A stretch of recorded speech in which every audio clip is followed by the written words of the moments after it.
자, 이제 오늘 로마서 66강, 지난주에 이어서 로마서 9장 1절로 5절을 깊이 함께 나누고자 합니다. 자, 먼저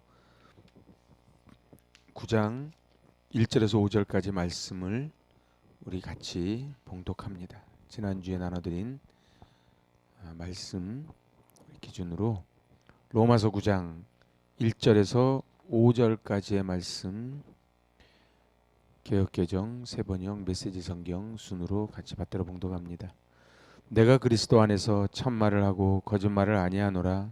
나에게 큰 근심이 있는 것과 마음에 그치지 않는 고통이 있는 것을 내 양심이 성령 안에서 나와 더불어 증언하노니, 나는 그리스도 안에서 참말을 하고 거짓말을 하지 않습니다. 내 양심이 성령을 힘입어서 이것을 증언하여 줍니다. 나에게는 큰 슬픔이 있고 내 마음에는 끊임없는 고통이 있습니다. 나의 형제 곧 고륙의 친척을 위하여 내 자신이 저주를 받아 그리스도에게서 끊어질지라도 원하는 바로라. 나는 육신으로 내 종족인 내 결례를 위하는 일이면 내가 저주를 받아서 그리스도에게서 끊어질지라도 달게 받겠습니다.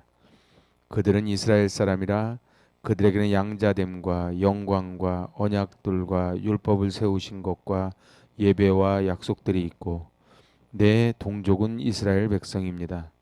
그들에게는 하나님의 자녀로서의 신분이 있고 하나님을 모시는 영광이 있고 하나님과 맺은 언약들이 있고 율법이 있고 예배가 있고 하나님의 약속들이 있습니다. 조상들도 그들의 것이요 육신으로 하면 그리스도가 그들에게서 나셨으니 그는 만물 위에 계셔서 세세의 찬양을 받으실 하나님이시니라. 아멘. 족장들은 그들의 조상이요 그리스도도 육신으로는 그들에게서 태어나셨습니다. 그는 만물 위에 계시며 영원토록 찬송을 받으실 하나님이십니다. 아멘. 자, 이제 메시지 성경을 봉독합니다. 내게는 늘 지고 다니는 큰 슬픔이 하나 있습니다. 여러분이 그것을 알아주셨으면 합니다. 이는 내 마음 깊은 곳에 자리하는 큰 고통이며 나는 한 번도 거기서 벗어나 본 적이 없습니다. 이는 결코 과장이 아닙니다. 그리스도와 성령께서 나의 증인이십니다. 바로 이스라엘 백성에 관한 이야기입니다. 내가 메시아께 저주를 받더라도 그들이 그분께 복을 받을 수 있는 길이 있다면 나는 조금도 주저하지 않고 그렇게 하겠습니다. 그들은 내 동족입니다. 우리는 더불어 자랐습니다. 그들에게는 없는 것이 없었습니다. 동족, 영광, 언약, 계시, 약속들. 더욱이 그들은 메시아이신 그리스도께서 태어난 민족이기도 합니다. 그리스도는 모든 것을 다스리는 하나님이시며 영원히 그러하십니다. 아멘. 자, 우리 로마서 9장 1절로 5절까지 소제목 주제 같이 읽어보실래요? 이신칭의의 진리가 계시된 시점에서의 불신 이스라엘 동포로 인한 바울의 비애. 이게 지금 이제 8장을 마치고 9장을 시작을 하면서 1절에서 5절까지 이야기하는 소제목입니다. 우리 지난 시간에 봤지만은 8장 31절에서 39절 여기 하나님께 영광 올려드리는 장면이 나오지요. 그리고 11장 36절로 39절에 또 하나님께 영광 올려드리는, 그러면서 이제 대단원의 막을 내립니다. 그러니까 사도 바울은 딱 찬양으로 시작을 해서 찬양으로 끝을 내는 겁니다. 그러니까 굉장히 논리적으로 지금 이야기를 풀어갑니다.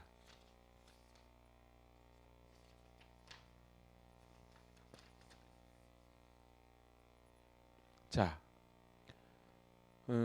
그러니까 여기 1장 18절이 되죠. 그죠? 1장 1절에서 1장 17절은 서론부입니다. 서론부이고 내가 도대체 이 로마서를 통해서 무슨 이야기를 하고자 한다고 하는 것을 정확하게 기록을 합니다. 그래서 1장 17절이 굉장히 중요합니다. 1장 17절 다시 한번 같이 읽어보실래요? 1장 17절. 복음에는 하나님의 의가 나타나서 믿음으로 믿음에 이르게 하나니 기록된 바 오직 의인은 믿음으로 말미암아 살리라 함과 같으니라. 지금 이제 복음이 뭔지 믿음이 뭔지 설명하면서 자기는 예수 그리스도의 종이다. 누구에게 부름받았어요? 사도로 부름받아서 하나님의 복음을 위해서 택정함을 받은 이 나 사도 바울이 이 복음을 위해서 지금 이걸 써내려 간다는 거예요. 그 다음에 이제 1장 18절부터 여기까지입니다. 그죠? 그래서 이제 이신칭의의 원리에 대해서 쓰고 그 이신칭의의 원리의 대단원의 마지막이 뭐예요? 찬양으로 끝나는 거예요. 이신칭의 그렇죠. 자기가 그 죽을 수밖에 없는 죄인이 믿음으로 의롭다고 칭함받아서 양자의 영을 받았다고 하는, 그래서 천국 백성이 되었다는 것을 깨달으면은 찬양하지 않을 수가 없겠지요. 그래서 찬양으로 딱 끝내고 이제 9장 들어가는 거예요. 그래서 여기까지가 전반부고 여기서부터가 중반부가 됩니다. 자, 그런데 이 중반부를 들어가면서 중반부의 첫 서론에 해당하는 것이 9장 1절에서 5절입니다. 그러니까는 선민 이스라엘과 관련된 11장까지 내용의 도입부가 9장 1절에서 5절인 것이지요. 그래서 우리 그 도입부가 이렇다면 우리는 결론을 갖다가 알고 가야 되거든요. 그래서 11장 가보세요. 11장 36절. 그죠?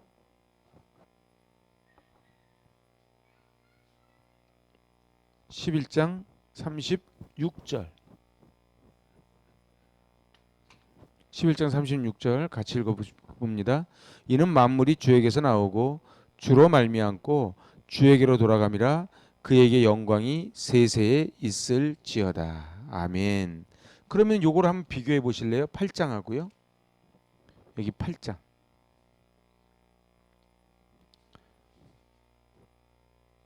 여기 8장에 그 하나님 앞에 영광을 올려드리잖아요. 응? 그러면서 결국은 8장 38절 39절 내가 확신하노니 사망이나 생명이나 천사들이나 권세자들이나 현재의 일이나 장래의 일이나 능력이나 높음이나 깊음이나 다른 어떠한 피조물이라도 우리를 우리 주 그리스도 예수 안에 있는 하나님의 사랑에서 끊을 수 없느니라. 그래서 그 하나님을 찬양하는 거예요. 자, 그래서 이제 우리는 9장 1절로 5절을 지난주에 살펴보았습니다. 우리 4절 살펴봤지요. 4절. 그래서 4절에 제가 여기 우리 4절을 읽어보면은 양자됨과, 그죠? 그래서 이스라엘 백성들이 받은 특권을 지금 나열하는 거예요. 이스라엘이 받은 특권 중에 첫 번째 특권이 뭐냐면 양자예요. 그 제가 이거 휘오스라 그랬어요. 여러분들 그래서 나중에 인터넷에서 휘오스 논쟁 그러면 다 나옵니다. 이 휘오스 논쟁 때문에 이단으로 몰리고 여러 사람 죽습니다. 이 휘오스 논쟁이 굉장히 중요한데 이 휘오스는 법률 용어거든요. 그러니까 이렇게 누구를 양자 삼을 때도 그런 데죠. 그냥 내가 데려다가 키운다고 양자 되는 게 아니고 법적인 조치를 해서 내 호적에다가 입양을 시켜야지요. 그래서 배너에 보면 그런 거 나오지 않습니까? 그래서 데려다가 정식으로 내 아들 삼잖아요. 그러니까 옛날에는 내가 마귀의 자녀였는데 이제 하나님의 자녀가 되었다. 그래서 자기 아이로 입양하는 것을 나타내는 전문적 법률 용어가 바로 양자됨, 휘오스라는 거예요. 그럼 생각을 해보세요. 자기는 정말 이방 민족과 다를 바 없는 죽을 존재였는데 하나님이 양자를 삼아 주셨어요. 그럼 거기에 대한 감격이 당연히 있겠지요. 근데 이스라엘은 지금 그 양자된 것을 그 감격은 사라져 버리고 이제 자기가 거꾸로 그 양자되지 못한 다른 민족을 멸시하기 시작을 하는 거예요. 그래서 자기들은 1만 달란트 탕감받은 자들이라는 거예요.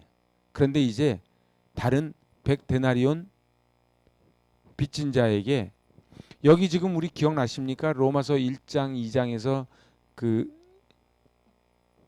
디아스포라 유대인 그 크리스찬들, 그리고 원 크리스찬들, 유대인 크리스찬이 쫓겨났다 들어와서 거기서 분쟁이 일어났다 그랬잖아요. 지금 계속 그 얘기를 하는 거예요. 그러니까 이스라엘은 특권을 받았어요. 여러분들, 하나님이 우리에게 물질 주시고 건강 주시고 달란트를 주셨는데 그걸 제대로 쓰지 못하면 어떻게 된다? 그럼 하나님이 뺏어간다는 거예요. 그 다음에 나오는 게 뭐예요? 영광이죠. 영광이 제가 독사라 그랬죠. 독사. 그리고 이게 히브리어로는 카보드입니다. 이 히브리어 카보드는 굉장히 중요한 단어입니다. 그리고 헬라어로 넘어와서도 영광이라는 단어는 굉장히 중요한 거예요. 그러니까 하나님이 자기 백성에게 내려오실 때에 그분의 임재를 상징하는 게 카보드예요. 그 빛으로 내려오시죠. 그래서 시내산 꼭대기에서 하나님이 모세에게 뭐라 그러세요? 내 발에 신을 벗어라. 그러지요. 그리고 그 아론에게도, 아론이 광야를 바라볼 때 여호와의 영광이 구름 속에 나타나더라 할 때 그 영광이 바로 카보드, 독사라는 거예요. 자, 이제 그 다음에 나오는 게 뭐예요? 언약이에요. 언약이 디아데카이예요. 이거는 법령, 언약, 계약, 유언 이런 뜻이 있어요. 그러니까 언약은요, 야 우리 손가락 걸자 하는 그 정도가 아니고요. 유언이에요. 그리고 계약이에요. 그리고 법령이에요. 우리 법이 한번 통과가 돼가지고 법령이 선포가 되면 어떻게 돼요? 그 법에 따르잖아요. 한번 발효되면 어느 누구에 의해서도 취소될 수 없는 결정이 바로 하이 디아데카이예요. 그러면은 하나님이 이스라엘 백성과 저 언약을 맺었잖아요. 여기 세 번역에 보면 잘 나와요. 우리는 여기 양자됨과 영광과 언약들과 율법 세우신 것과 예배와 약속들이 있고 이러잖아요. 근데 사실 원어적으로 보면은 그들에게는 하나님의 자녀로서의 신분이 있고 하나님을 모시는 영광이 있고 하나님과 맺은 언약들이 있고 이렇게 다 따로따로입니다. 그게 원래 따로따로 가야 맞아요. 응? 하나님께서, 제가 한번 여러분에게 물어볼까? 하나님께서 인간과 계약을 맺은 큰 사건이 4개가 나옵니다. 응? 첫 번째가 뭐겠어요? 이 언약. 언약 4가지가 뭐 여러 가지 많지만 대표적인 거 큰 거 4개. 바로 하나님과 우리와 도장을 꽝 찍어 가지고 이제는 절대로 어느 누구에 의해서도 취소가 될 수 없는 중요한 약속, 법령, 계약, 그것이 4가지가 있다는 거예요. 첫 번째가 뭐예요? 첫 번째가 뭐라고요? 물론 다 약속은 약속인데 이제 그러려면 너무 가지수가 많아서 우선 4가지만 크게 4개. 아브라함, 아브라함 전에, 하와 후에 아브라함 전에, 노아, 노아, 노아, 노아와 무지개 언약 몇 장? 그렇죠, 9장. 뭐 고민할 게 없어요. 무지개는 9장이에요. 응? 그 무지개 언약을 맺은 거예요. 그러고서는 11장 넘어와서 12장에 이제 아브라함과 삼복 언약을 맺지요. 그리고서는 그러니까 요게 지금 요게 창세기 9장 아니겠습니까? 그 다음에 맺은 언약이 뭐예요? 응? 그렇죠. 그게 굉장히 중요한 언약이에요. 그러니까는 이 장제목을 외우면 좋은 게 아브라함과 맺은 언약이잖아요. 요게 몇 장이에요? 12장이죠. 그럼 여기 10장, 11장에는 무슨 사건이 있었어요? 뭐 지금 장제목 외우는 시간은 아니지만 할 때마다 자꾸 해야 돼요. 10장이 뭐예요? 응? 좀 크게 좀 얘기해. 예? 예? 10장이 뭐예요? 제가 막 손가락까지 펴가면서 막 했는데, 어? 그렇지, 열국 백성. 제가 손가락으로 다시 한번 해봐. 이게요, 유치원들이 다 그렇게 공부하는 이유가 있어요.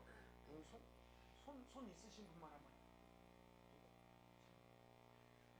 힘들어도 한번 해. 이렇게 해야 안 잊어버려. 저를 따 열국 백성, 바벨탑. 이렇게 하면 안 잊어버려. 그러니까 무지개, 열국, 바벨탑 이렇게 되는 거예요. 이거보다 쉽게 못 하는데. 자, 이렇게 해서 까드시면은 대단한 거예요. 절대 까먹을 수가 없어요. 그래서 여기서 열국 백성이 나오죠, 백성. 그리고 여기서 바벨탑이 나오잖아요. 그리고 아브라함과 삼복 언약을 맺잖아요. 그게 지금 두 번째 언약이에요. 그 다음에 이제 나오는 세 번째 언약이 뭐겠어요? 아주 중요한 언약이에요. 이거 너무너무 중요해요. 여기 뭐 다 중요하지만 노아와 맺은 거는 하나님이 이제 무지개를 보여주시면서 언약을 딱 맺잖아요. 다시 멸하지 아니하리라. 그리고 아브라함을 통해서 삼복 언약 중에 내 민족을 창대케 하리라. 그런 다음에 하나님이 맺은 세 번째 언약이 있다고.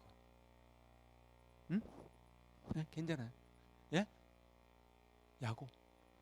이제 이삭 야곱도 다 언약인데 그렇게 하려면 네 가지로 안 되고, 응? 다윗, 솔로몬. 정말 중요한 게 뭐예요? 응? 여기요, 세 번째요. 이거는 신해산 언약이에요. 신해산 언약이 십계명 아닙니까? 신해산 언약 몇 장? 예? 출애굽기지. 예, 창세기 장제목으로 막 가면 안 돼요. 그러면 야곱이 죽어도 안 나와요. 출애굽기 20장에 나오죠. 아닌가요? 그러셨어요. 제가 너무 목소리가, 앞으로 우리 유나인 권사님 마이크를 하나 좀 이렇게 달아주세요. 그래가지고 너무 작았어요. 저기 20장 맞아요. 그러면 제가 하는 길에 하나만 더 해볼까? 출애굽기 20장에 나오는 게 똑같은 게 어디에 나온다? 그렇지, 신명기에 나오지. 신명기에는 다 나온다 그랬죠. 종합편으로. 그 신명기 몇 장? 네? 몇 장이요? 제가 이것도 몇 번 해드렸어. 잘 보세요. 틀려야 그 다음 맞춰요. 에이, 나 그냥 가만히 있으면 중간이라 갈래. 아니, 중간 아니에요. 가만히 있으면 모르는 거예요. 자, 출애굽기 20장에 이건 굉장히 중요한 장이에요. 신해산 언약 맺는 장. 출애굽기 20장. 이게 똑같은 게 신명기 몇 장? 5장에 나온다 이런 거죠. 잊어드시지 마세요. 응? 주머니 손 집어넣고 그냥 가만히 이러고 있으면 다음에 또 까드실 확률이 대단히 높아. 응? 막 받아 적어야 돼요. 사람이 손과 머리와 이걸 막 움직여야 돼. 잘 보세요. 그래서 여기는 출애굽기 20장에 나와요. 이거 굉장히 중요한 거예요. 이 신해산 언약을 기점으로 해서 그때부터 이제 이스라엘의 모든 율법과 그게 다 이제 등장하잖아요. 그죠? 출애굽기 20장. 자, 이제 마지막 네 번째 언약. 물론 중간에 많아요. 뭐 이삭, 야곱 뭐 다 있죠. 근데 네 번째 언약이 무슨 언약이 제일 중요한 언약? 그게 뭐예요? 음.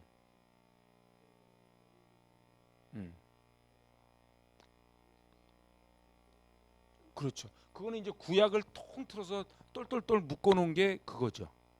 그죠? 그래서 구약의 모든 거를 해놓은 게 지금 서로 사랑하라 그 얘기예요. 그죠? 레위기 19장에 있는 말씀. 그런데 중요한 거는 이건 예수 그리스도와 맺은 새 언약이에요. 그러니까 물론 이거 말고도 많지만 제일 중요한 거 네 기둥을 딱 잡으라 그러면은 언약이, 제가 그랬어요. 언약은요, 하이 디아데카이다. 근데 하이 디아데카이는 그런 건 잊어버려도 되는데 중요한 거는 그냥 언약들, 그러면 우리는 그냥 약속 정도인데 법령이라는 거예요. 계약이라는 거예요. 유언이라는 거예요. 한번 발효되면 어느 누구에 의해서도 취소될 수 없는 결정인데 하나님께서 인간과 계약을 맺으신 네 번의 큰 사건이 대강 이런 사건이에요. 하나 이 언약은 하나님과 인간과 맺은 언약이에요. 하나님과 인간과 맺은 언약이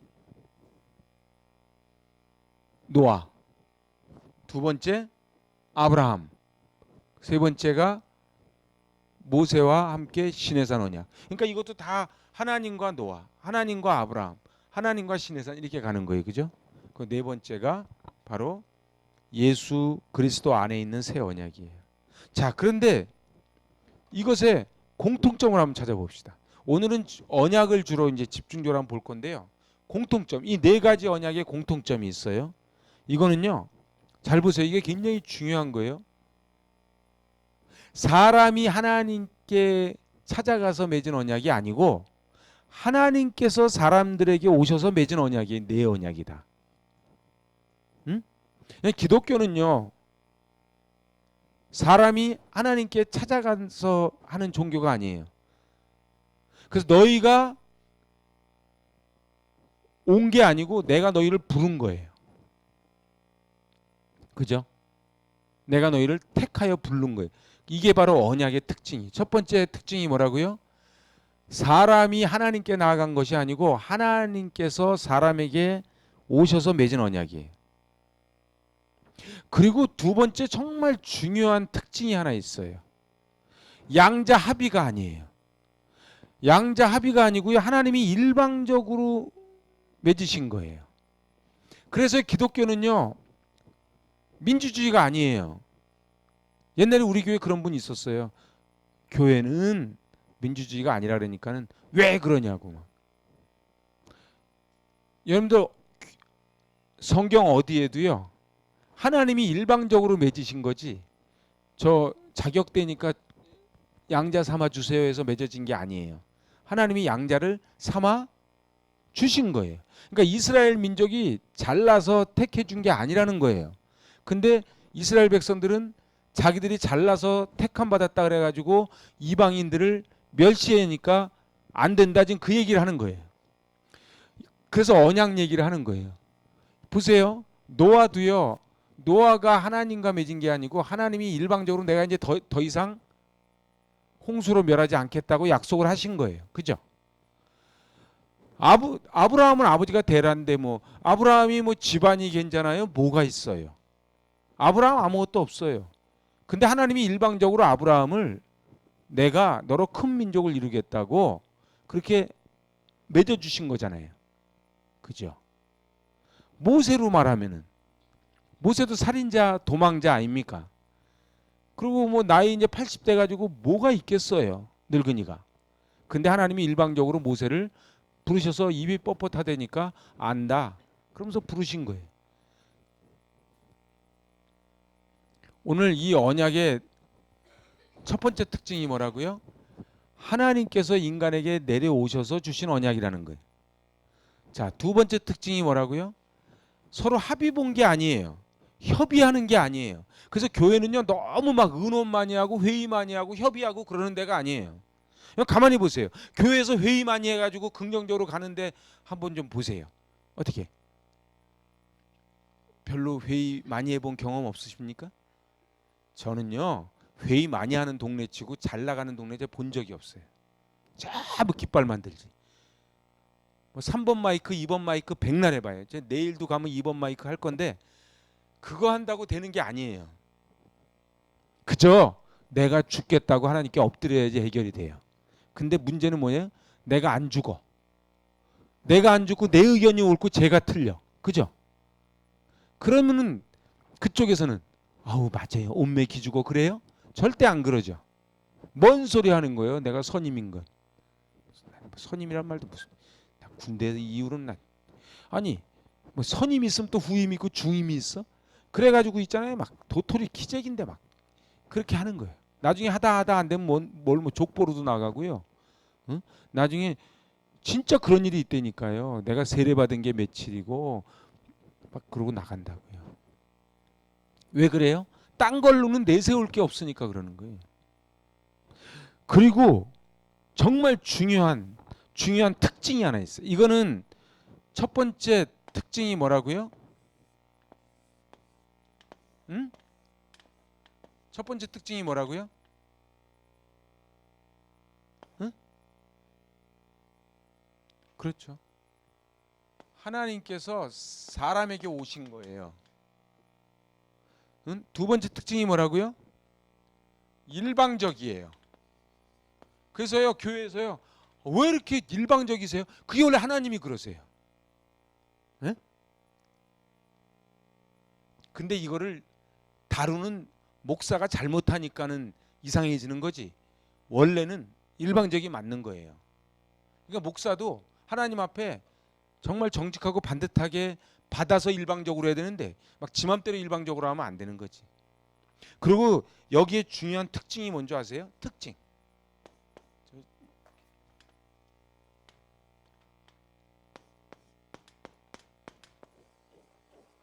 특징.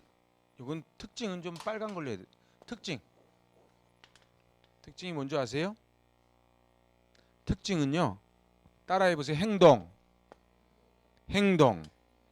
행동이에요. 이게 유언의 의미예요. 여러분들 보세요. 아버지가 돌아가시면서 자식한테 얘들아 너희끼리 잘 지내 유언을 남겼어. 근데 자식들이 돌아가시자마자 뒤지게 싸워. 그러면 유언이 의미가 있어요, 없어요? 없죠. 여호수아 24장에서 여호수아가 죽으면서 나와 내 집은 여호와만 섬기겠다 그래. 저희도 결단코 그렇게 하겠나이다. 사사기로 넘어가서 아나 쑥떡 하잖아요. 그럼 유언이 의미가 없지.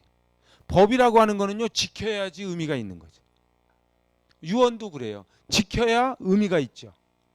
그래서 뭐 저기 뭐 재벌이나 이런 데서 뭐 부자들은 막 불러다가 막 공증받고 변호사하고 막 그러잖아요. 우리는 뭐 그런 거 할 것도 없지만. 그런데 행동이라는 거예요. 그래서요 이 언약에 대해서 제가 짧게 얘기했는데 이 언약은 굉장히 중요한 거다. 응? 그리고 우리도 다 언약에 의하여 하나님께 택함 받은 성도다. 자, 이제 그 다음 나오는 게 뭐예요? 율법을 세우신 것과. 율법을 세웠다고 하는 거는요, 이 말 속에 뭐가 포함되어 있는 말이냐면요, 수여받았다는 데에 강조점이 있어요. 여러분 보세요. 율법을 세웠다. 내가 율법을 소유했다는 말은 사실은 무슨 뜻이 담겨져 있는 거예요? 하나님의 뜻을 구체적으로 알 수 있는 기회가 내게 주어졌다는 뜻이에요. 그러니까 잘난 척할 게 하나도 없는 거예요. 자, 내가 직분을 받았다. 그거는 하나님께 좀 더 충성할 수 있는 기회를 부여받았다는 뜻이 있는 거예요. 응? 내가 누군 줄 알아? 이게 되는 게 아니에요. 요즘 것들은 인사도 안 해. 그게 아닌 거예요. 내가 하나님께 더 엎드려서 하나님의 은혜를 체득할 기회를 부여받았다고 하는 의미가 있는 거예요.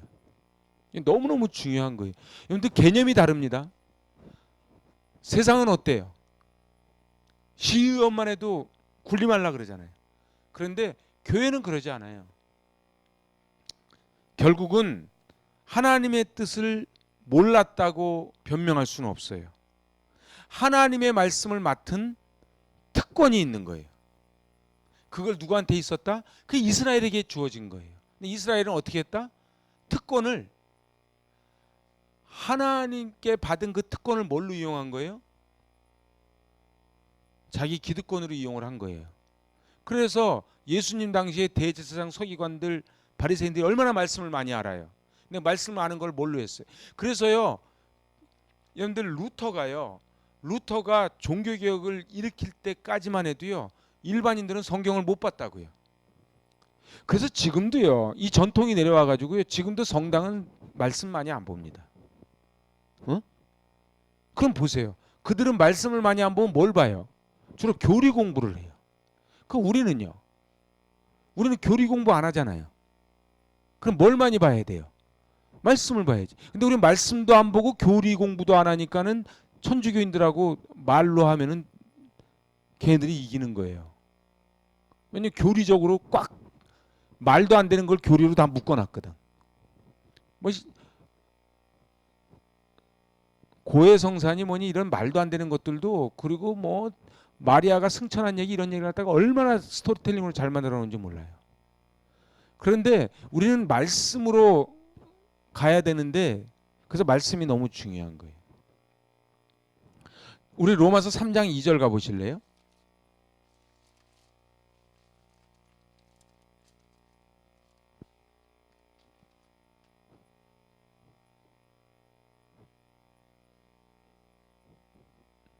범사에 많으니 우선은 그들이 맡았습니다. 잘 보세요. 우선은 그들이 뭘 했다고요? 하나님 말씀을 맡았다고요. 그럼 맡은 사람이 큰 소리 치겠어요? 맡은 사람이 더 책임감을 가져야 되겠어요? 책임감을 가져야죠. 그러니까 이스라엘 백성들이 말씀을 맡았다고 하는 건 말씀을 수여받았다는 뜻이에요. 그 말씀을 수여받은 것은 자기들이 기득권을 주장하고 완장차고 큰 소리 칠 게 아니고 바로 하나님의 뜻을 받았다는 거예요. 그렇기 때문에 이스라엘 백성들은 절대로 하나님의 뜻을 몰랐다고 변명할 수 없는 거예요. 그 다음에 나오는 게 뭐예요? 예배 그리고 약속이 있죠. 이스라엘 백성에게는 성전 예배가 있었어요.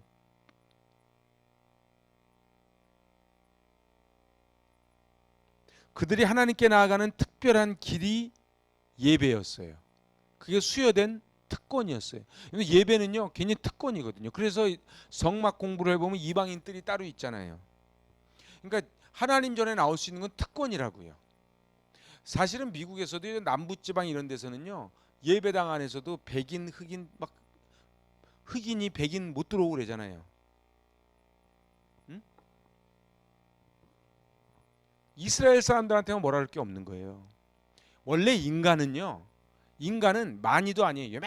요만큼만 있으면 잘난 척을 해요. 그래서 어떻게 해요? 자기가 하는 거 아무도 못하게 하지. 그래서 호텔 같은데 조그만 차 끌고 가면 못되게 하지. 왜요? 이게 여기는 아무나 오는 데가 아니라고 하는 그게 있는 거예요. 그래서 일부러 요새는 마케팅을 그렇게 한대요. 은행도 그렇게 하고 마케팅을 VIP를 따로 해서 내가 대접받는다는 느낌을 받게 해준대. 응? 일부러 막 비싼 거 따로 해가지고 이거는 아무나 드는 게 아니야. 이 정도는 그런 거 막 마케팅을 한다는 거예요. 이게 왜요? 인간의 마음속에 그런 마음을 교묘하게 만들어 가는 거예요. 파고드는 거예요, 마케팅이. 그런데 결국은 예배는 뭐예요? 하나님께 나아가는 길을 수여받은 거예요.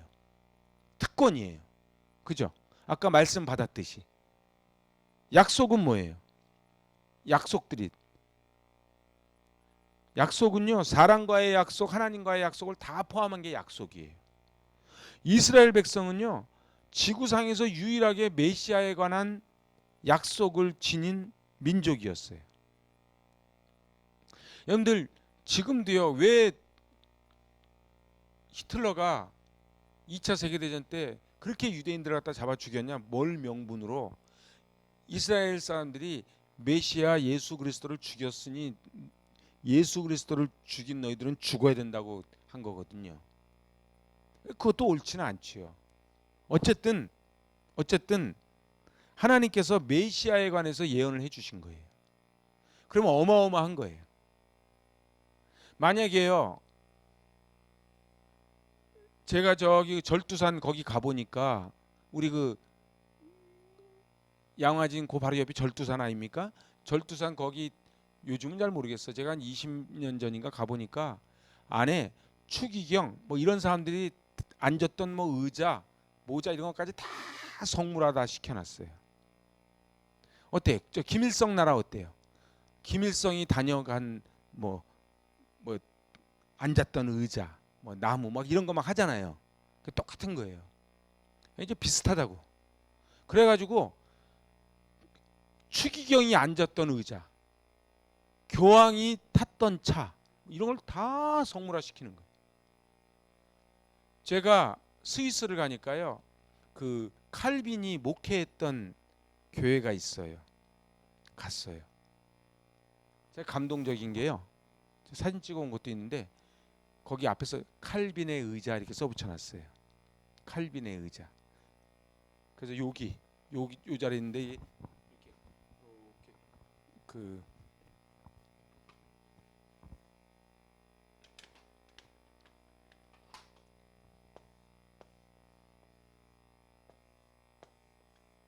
이런 식으로 돼 있는데 아주 의자가 조그마해요. 그리고 여기 팔걸이 정도 있고. 근데 여기에 칼빈 체어 이렇게 써놨더라고. 사실은 그것도 괜히 위험한 거예요. 여러분들 그 로마 가서 그 베드로 성당 가보셨습니까? 안 가보셨습니까? 그러면 제주도 가가지고 저 신혼여행 때 제주도 가보니까는 뭐 그거 뭐지? 하루방인가? 하루방 뭐 콩가 막 달아놓고 막 그랬잖아요. 뭐 그거 만지면 뭐 아들을 낳는다나 뭐야나. 베드로도요. 그 지금은 모르겠어. 옛날에는요. 그 들어가면 오른쪽으로 베드로 좌상이 있잖아요. 그냥 발가락이 없어. 동글동글해요. 그걸 만지면은 뭐가 된대나 그래가지고 그것도 만지려고 또 줄을 서네. 쫙 줄을 서가지고 가가지고 한 번씩 그걸 만지는 거예요. 다 만지는 거예요. 그리고 가가지고서는 팍 이러고, 제가 볼 때는 천주교랑 불교가 비슷한 데가 많아요. 가만히 한번 봐요. 이거 뭐 향 피우는 것도 그렇고 비슷한 게 많아요. 그런데 결국은 그게 다 뭐냐? 전부 다 눈에 보이는 거, 눈에 보이는 것을 자꾸 쫓는 거예요. 그런데 이스라엘 백성들은 이제 그리스도 예수가 나실 것을 택함 받은 거예요. 수여를 받은 거예요. 그럼 수여 받은 자는 잘난 척할 게 없어요. 그냥 황송할 뿐이지. 그죠? 아니 뭐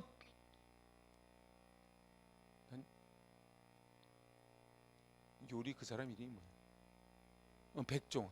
백종원만 다녀간 가게라 그래도 막 손님들이 오는데 거기에 대통령이 다녀갔다 그러면은, 제가 저 부산 가보니까 박정희 대통령이 와서 밥 먹은 식당이래. 맛 되게 없더구만. 그 막 써붙여 놨더라고.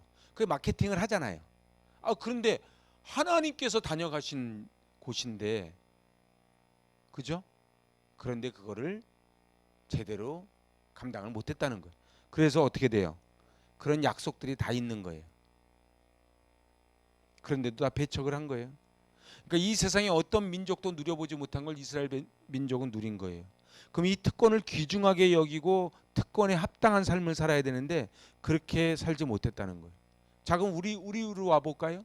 우리로 와보자고요. 우리는 여러분 세상 이 지구촌에 있는 민족 중에서요, 저희 민족같이 복을 받은 민족이 그렇게 많지 않습니다. 응? 실제가 나가보면 그러잖아요. 지난번에 유튜브 보니까는 우리나라보다 잘 사는데 지금 우리나라보다 못 사는 나라 해가지고 쭉 나오는 게 필리핀도 나오더라고. 필리핀 옛날에 얼마나 잘 살았는지 아시죠? 그런데 말입니다. 이 특권을 왜 우리가 부여받은 것 같아요? 선교 많이 하라고, 하나님 나라 세우라고.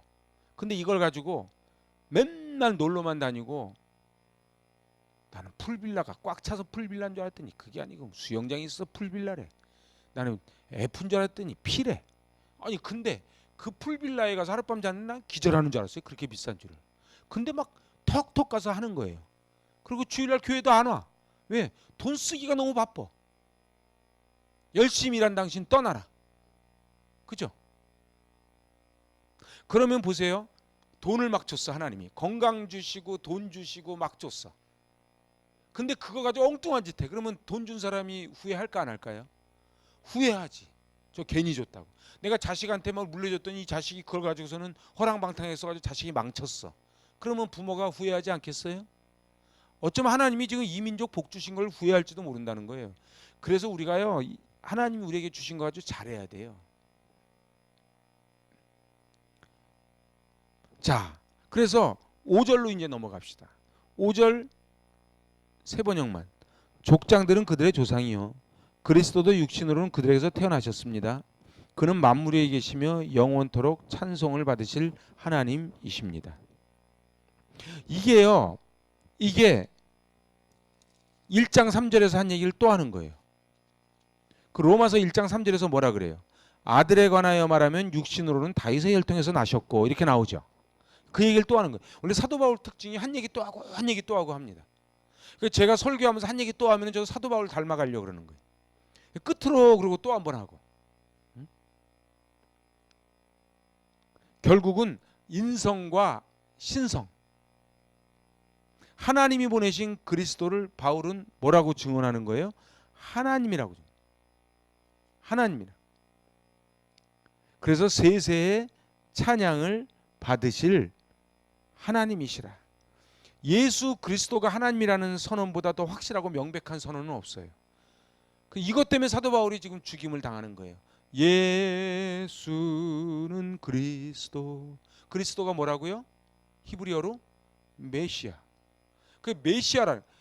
예수가 메시아다. 예수가 하나님이다. 여기서 지금 뭐라고 선언을 해요? 뭐라고 선언을 해요? 바로 그리스도도 육신으로는 그들에게서 태어나셨지만 그는 만물 위에 계시고 영원토록 찬송을 받으실 뭐다? 하나님이십니다. 하나님의 동그라미 확 치세요.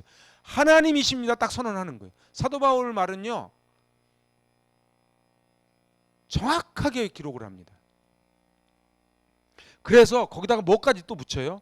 아멘까지 붙여요. 진실로 그렇습니다. 아멘까지. 그러니까 5절을 읽을 때요. 5절을 읽으실 때 그냥 읽으면 안 돼요. 여기 5절 세번역 다시 한번 읽어봐요. 족장들은 그들의 조상이요 그리스도도 육신으로는 그들에게서 태어나셨습니다. 그는 만물 위에 계시며 영원토록 찬송을 받으실 하나님이십니다. 아멘. 이러고 끝나는 거예요. 이거보다 더 정확한 게 어디 있어요? 저희는 이 9장 1절로 5절에서 뭘 좀 배워야 돼요? 성도는요, 동족의 구원을 위해 고뇌하고 이 비애가 있어야 돼요. 우리 예레미야 애가 가보실래요? 예레미야 애가.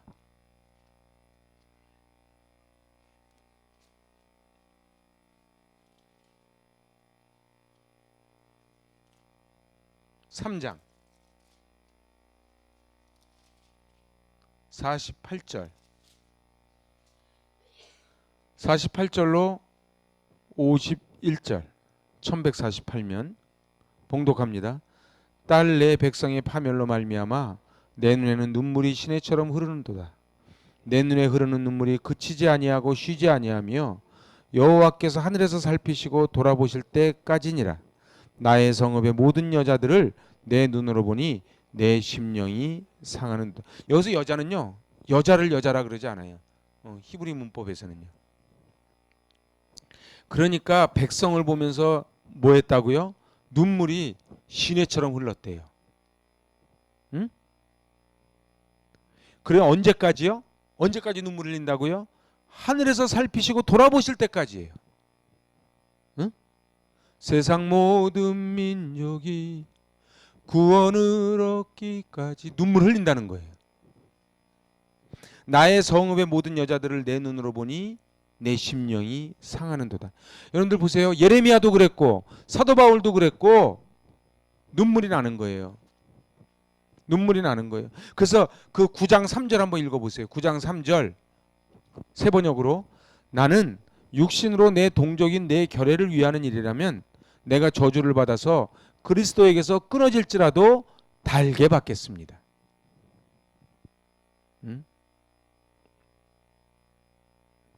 우리에게 제가 여러분에게 질문해 볼게요. 하나님이 우리에게 주신 영적 특권은 누가 뺏어갈 수 있겠어요? 없겠어요? 확실해요? 뺏어가진 않는데 내가 막 내놔 그냥? 응? 요한계시록 3장 11절 갑시다. 요한계시록 3장 11절 같이 읽어요.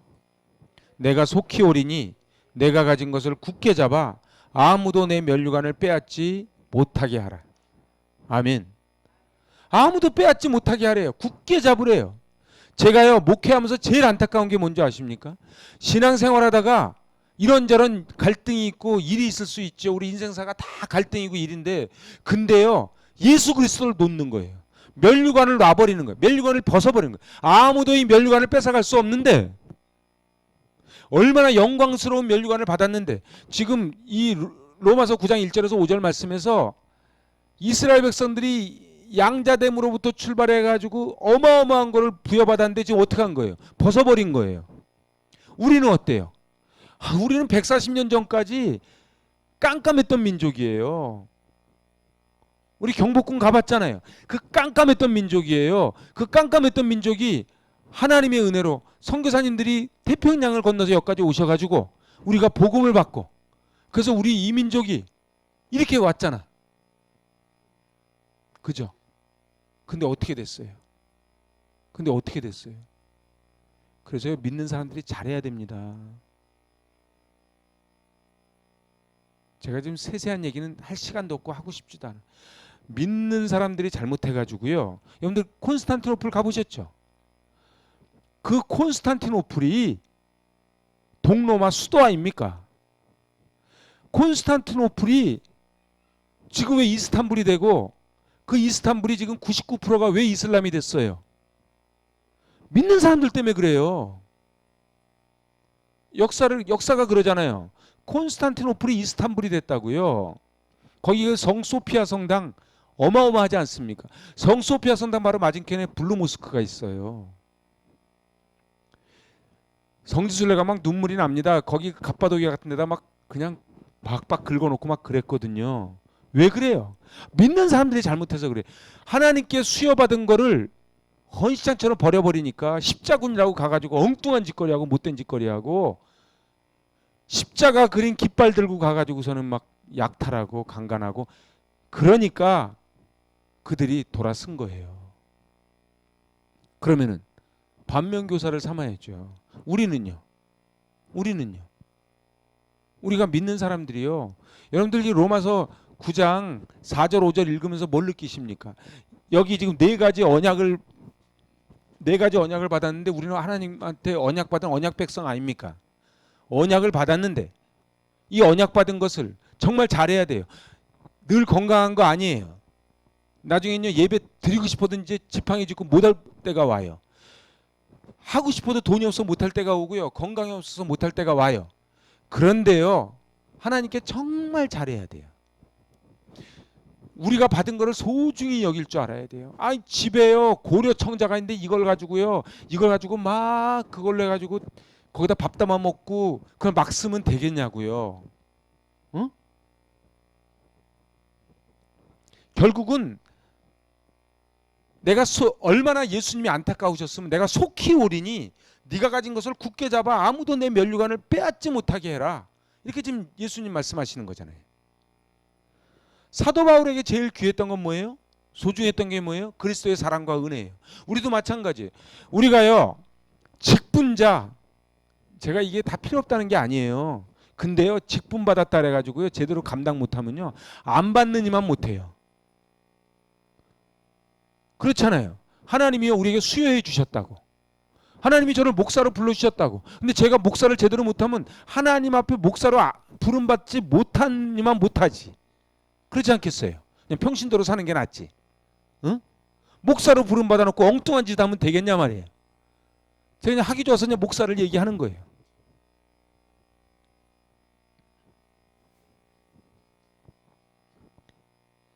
죄인을 구원하려는 사람은요 죄인을 사랑해야 됩니다. 다시 얘기해 볼까요? 여기 오늘 사도 바울이 뭐라 그래요? 내가 저주를 받아 그리스도에게서 끊어질지라도 내 민족이 구원받기를 원한대잖아요. 죄인을 구원하려면요 죄인을 사랑해야 돼요. 나 좋아하는 사람만 좋아하는 건 다 해요. 바울을 제일 괴롭힌 사람이 누구예요? 동족들이에요.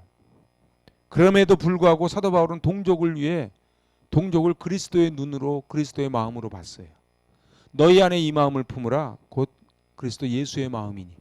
여러분들 예수의 마음은 어떤 마음이에요? 자기를 돌로 치는 자들을 끝까지 사랑하신 게 예수님 마음이에요. 그럼 예수 믿는 사람은 어떻게 해야 돼요? 나만 좋아하는 사람 좋아하는 거는 예수 믿는 게 아니에요. 죄인들을 사랑하는 게 예수 믿는 거고, 나를 가장 괴롭혔던 동족들을 사랑했던 사도 바울처럼 우리에게 제일 힘들게 하는 사람을 사랑하는 게 그게 크리스찬이죠. 제가 이제 말씀을 마지막으로 하나만 찾고 이제 마치려고 그래요. 베드로후서 1장 10절. 베드로후서 1장 10절.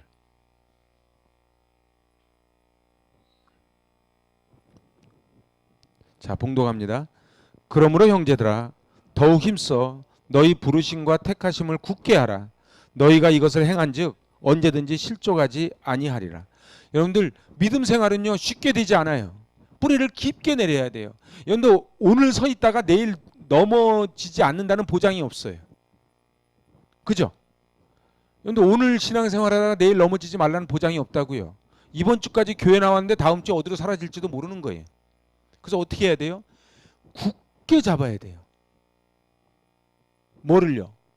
예수 그리스도. 사람 붙잡지 마세요. 사람 붙잡으면 반드시 넘어집니다. 예수님을 붙잡아야 돼요. 예수님을. 자, 이제 제가 오늘 말씀을 정리해 볼게요. 이스라엘 백성들이 받은 특권들이 여기 쫙 등장하잖아요. 그럼 우리는요? 우리 이스라엘 백성들이 받은 특권을 우리도 받았지요. 받았지요. 그러면 이스라엘 백성들은 자기들이 받은 특권을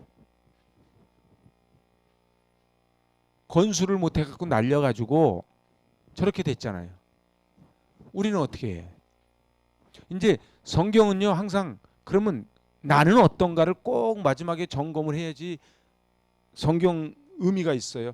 아유 이스라엘 애들 잘하지 이러면 의미가 없어요. 그러면 우리는 어떤가 말이에요. 예배. 여기 예배를 받았대잖아요. 예배가 특권이야. 근데 껍핏하면 예배 안 드리려고 그래. 그러면요 예배를 받은 게 가치가 없는 거예요. 완전히 요강단지로 쓰는 거예요. 그냥 고려청자를. 언약. 이런 어마어마한 언약을 좀 받았잖아요. 그래서 여기 성경에서 뭐라 그래요? 받은 종류가 뭐라고요? 양자, 영광, 언약, 율법, 예배, 약속. 아우, 근데 이거 우리가 받았어요, 안 받았어요? 받았으면은 어깨를 쫙 펴야 되겠죠. 당당해야 되겠죠. 이건 교만한 게 아니에요. 그래서 사도 바울이 나를 건드리지 마라. 내가 예수의 흔적을 가졌다 그러잖아요. 당당해야죠. 그죠? 그 저들을 불쌍히 여겨서 어떻게 해야 돼요? 끝까지 사랑하는 거예요. 끝까지 사랑하는 거예요.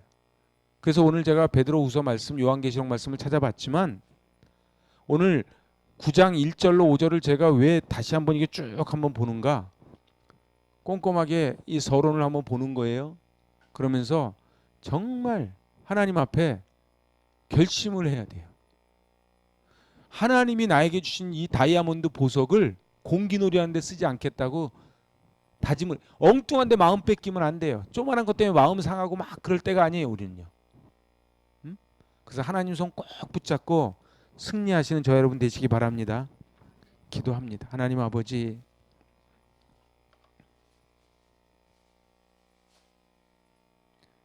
자기를 가장 괴롭혔던 그 동족들을 향해 내가 저주를 받을지라도 저들이 구원받기를 원했던 사도 바울, 하나님 아버지, 하나님께 받은 이 어마어마한 은혜를 잘 간직하게 하여 주시고 귀한 것을 귀하게 여기게 하여 주시고 주님 나라가 능가날까지 요동치 않는 믿음으로 승리케 하여 주시옵소서. 예수님의 이름으로 감사하며 기도하옵나이다. 아멘. 하늘에 계신 우리 아버지,